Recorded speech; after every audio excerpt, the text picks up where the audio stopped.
Keklik gibi kanadımı süzmedim, murad alıp doya doya gezmedim. Bu kara yazıyı kendim yazmadım.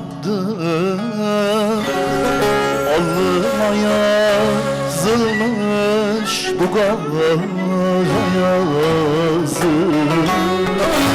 Kader böyleymiş, ağlarım bazı. Gönüle severim. Allıma yazılmış bu kara yazı. Takdir böyleymiş, ağlarım bazı. Gönüle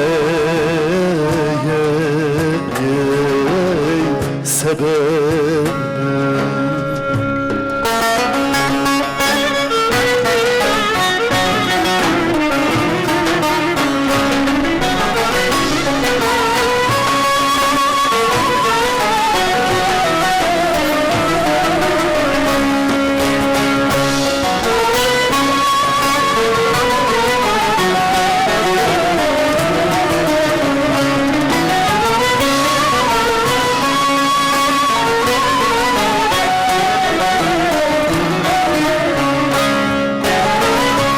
Geceleri uyku girmez gözüme,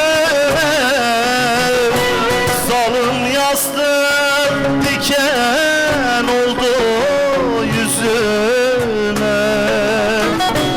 Uyuma dedim, uydun eller sözüne. Allıma yazılmış bu kara yazı. Kader böyleymiş, ağlarım bazı.